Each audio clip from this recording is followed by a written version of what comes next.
Hi there, this is Aileen here at Lane Image Consulting, and I'm live here from Mougins in the south of France, and my beautiful teal wall behind me, which helps me because this is one of my best colours. So today anyway, I wanted to talk about what I used to do when I started as an image consultant, because many image consultants start out thinking that being able to determine whether somebody is warm or cool is really important. But the reality is, as I said, it's an extremely difficult thing to do. So in the old days, what I used to have is this foundation tester kit. This came with my training set, and it was a foundation tester set for determination of if somebody's skin was warm or cool. So it came with all these beautiful testers in here. Warm and cool foundations. So there was like 1 to 4 warm foundations. Hi Breed, that's my sister, she's online as well. How are you doing? And then there was a set of 4 cool testers. And the idea was that you would put a little bit of warm foundation on your skin, and you would put a little bit of cool foundation on your skin, and from that you would be able to tell whether your client was warm or cool. I used to have like a little cotton bud, and I would just dip into these and put 1 warm and 1 cool. But the problem with this foundation tester kit is oftentimes both foundations would actually go in really well, and you just wouldn't be able to tell whether the person was warm or cool. So when I'm training image consultants now, I usually say forget about warm and cool initially, because it will just confuse you. And the best way to do colour analysis in my mind is to look at the person's, the colour of their hair, the colour of their eyes, and their level of contrast. One of the most important factors is their level of contrast, because you can narrow down the categories of colours that suit them really, really quickly. The other thing that I tell my consultants is that, you know, you're not going to learn how to do colour analysis out of a book.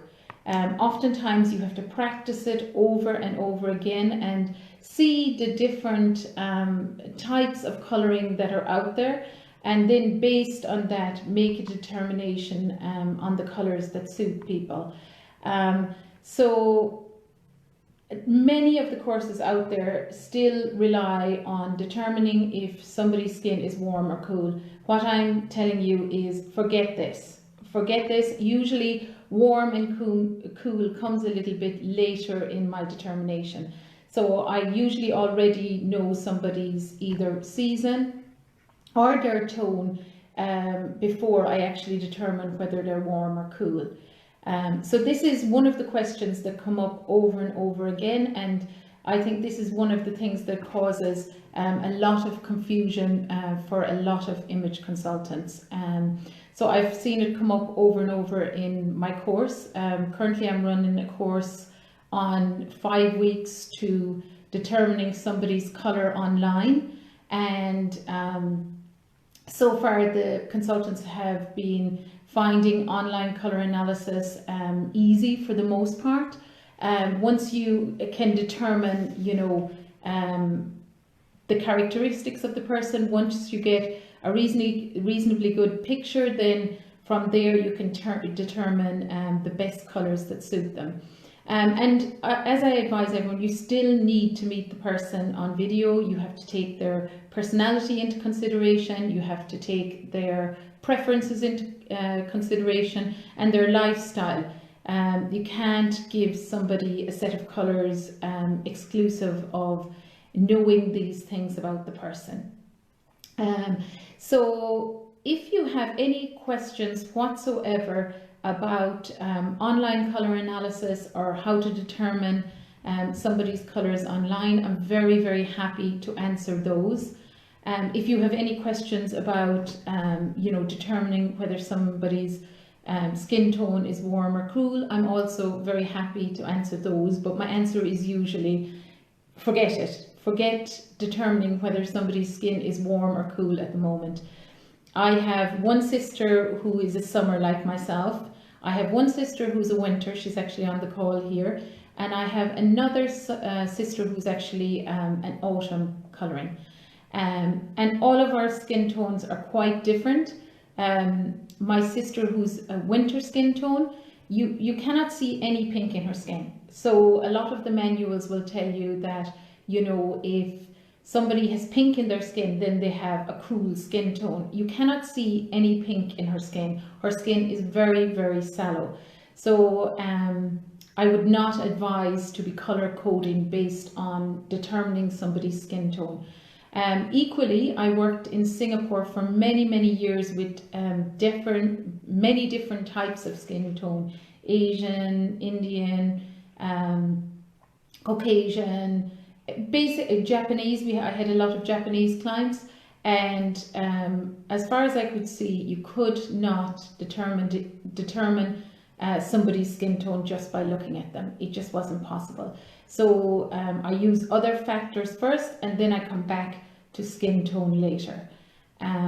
So that's all I really wanted to talk about today. I see some people that I haven't seen for a while on the video. I see Brendan O'Reilly. Hi, Brendan. Brendan used to be an old canoeing pal from many, many years ago. And I see Sarah Lloyd, who's a fellow Limerick person. Brilliant to see you here, Sarah. And Sarah has absolutely gorgeous colouring, very dark curly hair and dark eyes. So I would say that Sarah is probably a beautiful winter. So again, if you have any questions whatsoever, please do drop me a message, comment under this video, drop me an email. I'm happy to answer any questions that you have at all. And just to let you know that I do have an online training course on learning how to do online colour analysis, but also to help you to get more clients. To have more business and get more clients. So basically, if you want to scale up your colour business, this course is perfect for you. Thanks a lot for listening, and as I said, drop me some questions. Bye for now.